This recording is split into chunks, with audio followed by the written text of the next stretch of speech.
Hello, everyone. Today, I want to unseal my life story, which is my truth. I will only use first names. I will not use complete names. I will not defame anyone's character because they have their own truth. But today, my content is based on a true story, which is my life, Bridget. I hope you enjoy. There will be many different parts, but please start with this one, part one. As of today, when I think back, I want to start my life when I became an adult and had children. And I also got married. I thought it was the best thing that ever happened to me in my life. But unfortunately, I had decided to take control of my life. So I'm going to start when my children was 5 and 3. I have a daughter, Alina. She was 5 at this time. And I have a son, Cedric, who was 3 at this time when I took control of my life. And that's where I'll begin my story. So enjoy. As I can think back, I just remember it was this particular day. I was just very unhappy with my life. I was like, when I look at my kids, they didn't really smile a lot. They played like normal kids, but I didn't see smiles. I was raised in a household where we smiled and laughed and had fun. And I didn't see that with my kids. But I did notice when I would take them places like the park, they would let their stuff go and just be kids. But when we became home and became a family, and of course I was married to my ex, which is Tim. I had a loving marriage in the beginning. It's just towards the end, I just started seeing my kids not really happy. And that day, I'll never forget. I looked at both of my children and I said, you know what? Something got to change. Because if I'm unhappy, my kids are going to see it and they're going to show it. They're not going to show any signs of happiness. And I didn't want to raise them that way. That just wasn't me. So when I noticed it, I said, today is the day I'm going to do something about it. And it started with, of course, me. Me and my ex-husband at the time um, was going through a little back and forth thing. I can remember he only wanted me to work part time. And I kept fussing at him about I wanted to work full time because I wanted to be able to give us more in life. You know, at that time, I really wanted to get rid of the furniture we had. It was so old. It was something I've had a long time. He'd had a long time. And I was like, we just need to get something new. He didn't want to do that. So I came to him again. This time I wanted to get my own car. He had two, maybe three cars, but I wanted my own car. And he was like, why do that? You're going to be putting out more money. Why would you do that? And I kept explaining, all I have to do is work full time. Once I work full time, I'll be able to pay for my car. I'll be able to get the furniture we need. That's nothing that's going to come out of your pocket. So we battled. I just remember us battling back and forth about that. And then he did explain to me one day that he never wanted a woman that he's with to make more money than him. And I just took it as, wow, what, why? It doesn't matter. If we're together as husband and wife, it doesn't matter where the money comes from, as long as we're doing it together. But of course, by him being my husband, I wanted to listen, but I became very unhappy because I felt like I was stuck at a dead end. I couldn't do for myself. I had to depend on him, which was fine. But after a while, I got tired of coming to him for money. I got tired of asking for things that I felt like I shouldn't have to ask for when all I had to do was work for it. And I understood we needed to be able to have one of us to go get the kids. He worked, well, at this time he was working two jobs. I agree with it. Okay. He's the man of the household. He works two jobs. And I'll go work part time and take the kids to the babysitter, take them to school, pick them up. But there was no enjoyment in that marriage because that's all we did every day. We did nothing else. There was no quality time with me, the kids and him. It was him always working. So I came to a point in my life, I was like, you know what? I'm just unhappy. And when I tried to talk to him about it, he would pretty much beat my opinions down. Like basically say, look, no, no, this is where it's going to be. And I didn't want it to be that way. And then I started to feel like, well, maybe I don't want to be married anymore. But there was a day that God opened my eyes and he said, Bridget, I want you to go clean the house. Just clean up the house for spring and just do a spring cleaning. And I did. I did it from the bedroom to the kids' room to the living room to the kitchen. And I was like, oh, okay, I'm going to change everything around, make it look nice and beautiful, clean everything. Just make it look like something brand new and surprising when he come home. And I remember the bedroom. I remember cleaning everything and, the drawers and stuff. I was like, let me take everything out and refold everything, because everything was cluttered. We had started to outgrow the apartment. So I was like, no, if I do things a different way, then I'll be able to have more stuff. We can actually fit more stuff here. But I remember this particular day, I was cleaning his drawer out. So I'm going to fold up all his underwear and all his stuff like a particular way where everything can fit. He can have more room. And I found this receipt. And I was like, he's got a receipt from Giant. Giant is a Maryland or DC, I believe, in Prince George's County. It's a grocery store back in those days. You can go there or whatever. But I remember seeing this receipt and I was like, oh, he bought some food. I was like, why is he keeping a receipt? Because I didn't want to trash it. I was cleaning. But I looked at the receipt and I noticed on the receipt it said maxi pads. And what caught my eyes, I said, well, why do we have a receipt in this drawer with maxi pads? I don't like using maxi pads. I use tampons. I just don't like that, like the feeling of maxi pads on me. I just like tampons. Put it in, take it out, keep it moving. So I said, I'm going to ask him about the receipt when he gets home. So to make a long story short, of course, when he got home, he was like, oh, I like the place. You did a really good job. And I was really happy about that. I was like, well, maybe we just need something different. But I said, I do want to talk to you after the kids go to sleep about something I found when I was cleaning. And he was like, okay, well, let's go talk about it. So we went in the bedroom and I told him I found this receipt. And I said, I found it in your drawer when I was straightening it up, and I want to know where is it from. And I said, at the bottom of it, back in those days, they would print the receipt and print your address and your name. I don't know why, but back then they used to do that because they would give you a discount off what you're buying. So it would print out on your receipt. And I said, well, who is this person named Penny with this address on his receipt?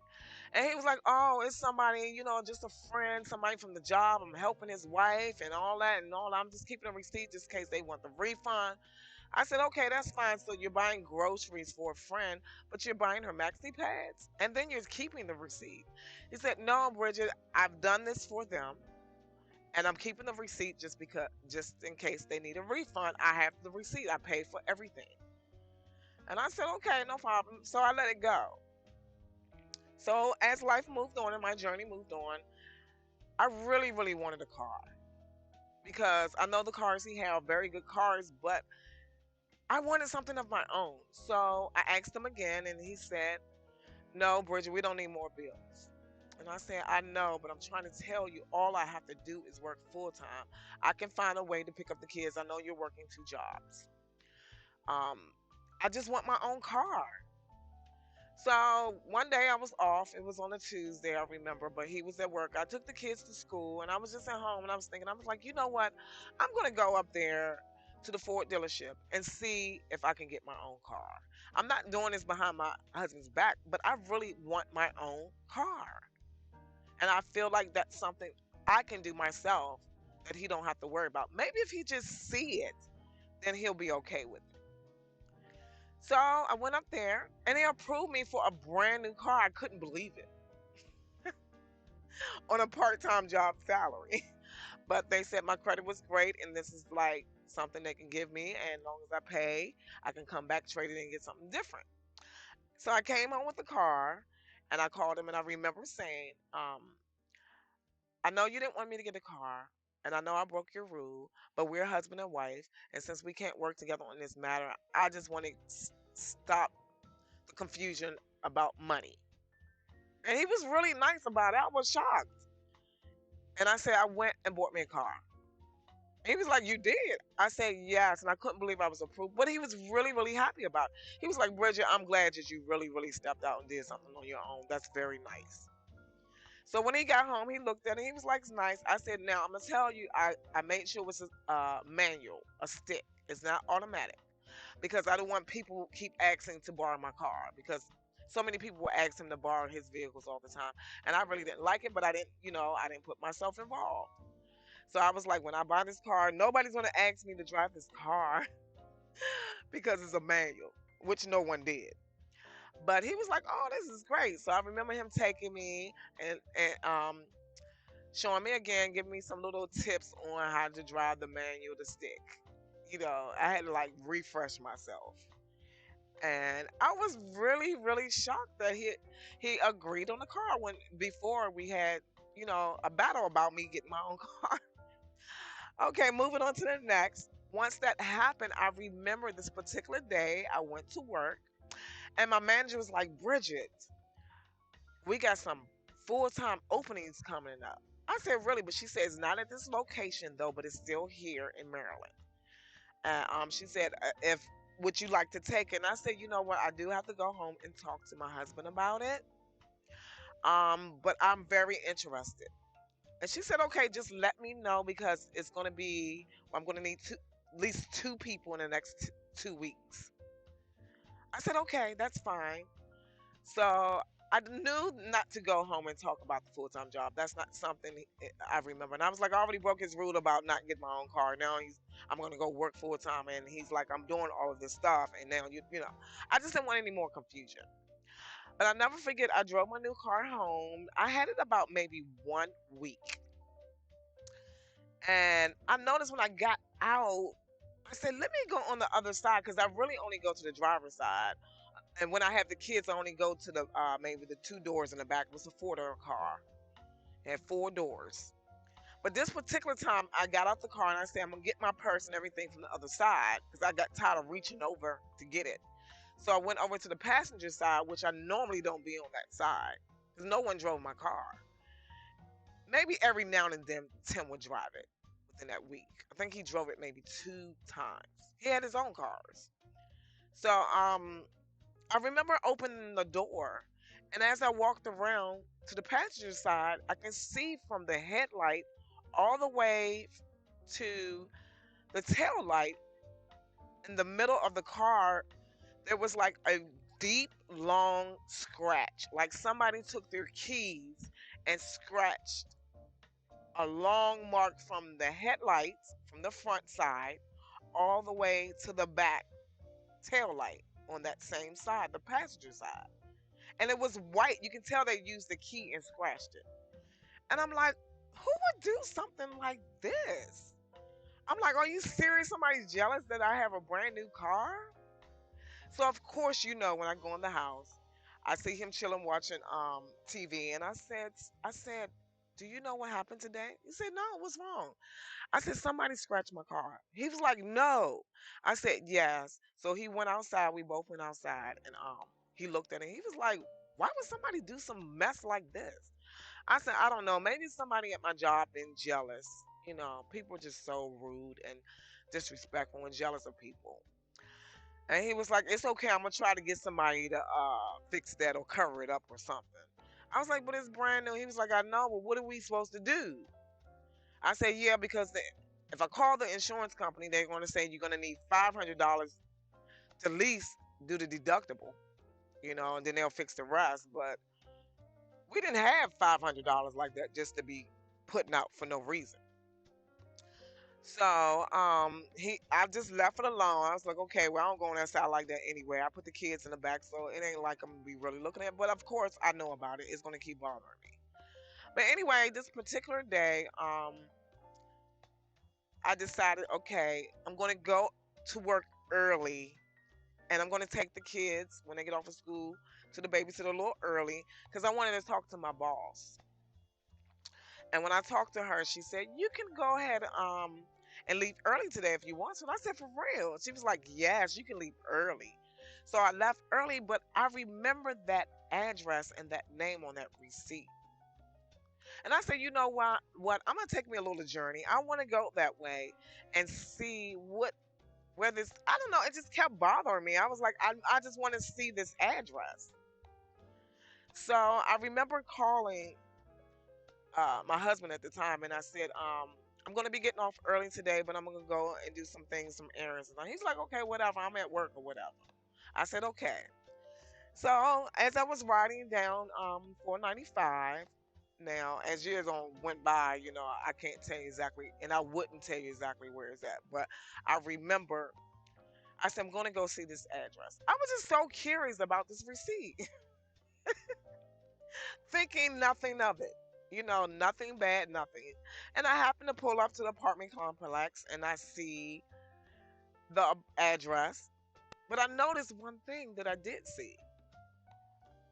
I seen my husband's car. And I'm like, didn't I just talk to him like 10 minutes ago? And he said he's at work. So I get back on the phone. Instead of calling his cell phone, I called his job. And I talked to, I believe it was his manager that answered that day. And I said, "Hey, you normally don't answer the phone. How you doing?" He was like, "I'm doing good, Bridget." I said, "Okay, can I talk to Tim?" He said, "No, Tim is not here today." I said, "Oh, okay. Well, thank you. Have a good day. I'll see you soon." So I hung up my cell phone and I picked it up and I called Tim back. He actually answered. I said, "Hey, do you want something for tonight to eat or anything?" He was like, "No, I'm probably gonna get in late. Just go ahead and get something for you and the kids and y'all chill. I'll be there. I will be there tonight." I said, "Okay," because it was his normal routine, so it was no big deal. And I said, "Oh, are you still at work?" He said, "Yeah, I'm talking to my manager now. He gonna let me get some overtime." I said, "Oh, okay, okay." I said, "Well, you do that." He said, "Okay, I love you. Bye." Now I'm clearly sitting here at this address that I found on the receipt, and I see my husband's car, and I'm like, "Okay, something don't make sense." I call his job, not his cell phone. The manager said he's not here. Then he's telling me he's talking to his manager to get overtime, and he's not coming back to tonight. But his car is literally sitting here, and we both have keys to each other cars. So I literally took his key with his alarm and turned his alarm off, and it went off. So I clearly know it was his car. So I said, "Well, you know what? There's no reason he would have this car sitting here unless he's here, because the other two cars are at home." So I said, "I'm gonna sit here in the parking lot and just wait and just see when he come out." I just want to see, but I didn't sit anywhere close. I sat like towards the entrance and the exit part that way because you have to come out that way. Oh my God, I tell you guys, I end up calling my brother because I had sat there so long. I end up calling my brother to go get my kids and keep them for the next day. I called my manager and told her, "Look, I have something going on that I need to really take care of. I never really call out of work, but I need tomorrow off." So she was like, "That's fine, Bridget." And she kept asking me about, "Well, you going to take this full-time job?" And I was like, "You know what? I didn't talk to my husband yet, but I really want that job. But I'll let you know when I'm going to be able to start." And I believe if I can't start in 2 weeks, it'll probably be in 3 weeks. And she was like, "Well, go ahead and take your day off, girl. I got you." I said, "Okay." So I sat there and I remember, oh my God, I'm starting to get tired because I believe I got there like 1 o'clock in the evening, and now it's like almost 8 o'clock at night, and I was getting tired. But my body and my adrenaline could not let me go to sleep. So I'm still sitting. I was like, he's got to come out. It's no way. There's no way. He's got to come out. He's going to come out and get in his car. Because it's obviously you lied to me. So I'm going to see. I want to see. I'm off. I ain't got nothing to do. My kids are good. I want to see what's really going on. I would say about 10 o'clock came. I'm just sitting in my car, laid back. I'm like, oh my God. I hope this man he come out because I couldn't tell which apartment he was in because on the receipt it just showed the address. It did not show the unit. So I didn't want to be going knocking. I'm not gonna go knock on nobody's door. Nobody know. I'm not doing that. I don't do stuff like that. I just want to see it's gonna play out. Well, it did. He came out about 10:30 at night, and I'm looking like, but he came out by himself, and I'm looking like, okay, it's 10:30 at night. I was like, okay, this is around the time he'll normally tell me he getting off work and he'll be home by 11. I said, so you mean to tell me that he's telling me he got a second job just to be here? So me, of course, being naive because I don't, I've trusted him all my life. So I've trusted him the entire marriage. So I was like, okay, well, you're giving me a reason now. So of course he gets in his car. He has to come past me to go out the entrance. And he kind of like slowed down a little bit when he got towards the entrance because he saw me sitting in the car. And he stopped. And I stopped. And I just rolled down the window and I just said, I'm right here. And me, I'm not gonna cause no confusion. I'm not gonna go up there and start wilding out for what? I'm just letting you know I see you. And it's like he took his head and he put it in his hand, and it's like, oh my God. I think it was a form of I just got caught. Now everything makes sense. The receipt is a woman that you're seeing at this apartment complex, and she's your second job. So you going to answer the phone and talk to me. So that tells me she knows about me. And you're going to talk to me so you can keep me where I won't panic about anything. And you're going to constantly do your same routine, come home from your second job at 10 o'clock or 10:30 or 11 o'clock at night. And then it makes sense because normally in the morning, when I take the kids, he's already gone to his first job. So I'm like, okay, I take the kids. I get up like 5 o'clock in the morning, get the kids ready. He's literally leaving. When do you ever get any sleep if you got two jobs? You would be like so tired as hell. But anyway, to make a long story short, well, he had to leave before me, so he left out, and then he left out the exit. I'm assuming he's going home. So as I'm tired, I've been tired sitting there that long in this car in this parking lot. So I just say I'm gonna let him go on a little bit so I can digest this, because I'm not gonna start no argument. I'm gonna just keep it real. You're gonna either tell me the truth or you're gonna lie. Either one, I'll take it for what it is. So I went ahead and pull off. I said I'm gonna go a different way home. Let him get home before me. That way he can go ahead and think about what he wanna say. Everything will be kind of a little cooled off before I arrive. So I get there, and when I come in, he's not there. So I call him on the phone. He won't answer the phone. And I'm like, okay. Now I never said anything but raised my hand, letting you know I'm here when you see me. I never got out the vehicle, anything. So why wouldn't you go home? You always go home at this time, from what you used to tell me. Well, he didn't come back that night anyway. So I took it as, oh, he doesn't want to face the truth. I was too tired. I went and got in the bed and I went to sleep. I got up. I knew the kids were still with my brother. I was off the next day. And I got up. It was about 7:30.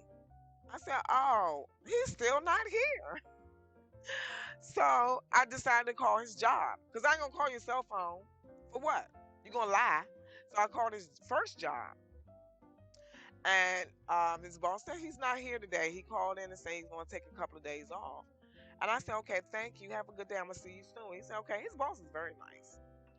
And then he knows who I am. So it's not like he's going to tell me a lie. But anyway, I said, okay, well, he got a couple of days off. You know what? I'm going to take to today and figure out what I'm going to do, because I got a lot of time today, and I'm going to sit here in the house and I'm going to think about what I want to do. And if he decides want to come in here and talk to me in the process, we can talk. So that day while I was there waiting on him to come back, you're off. You never came home after I caught you.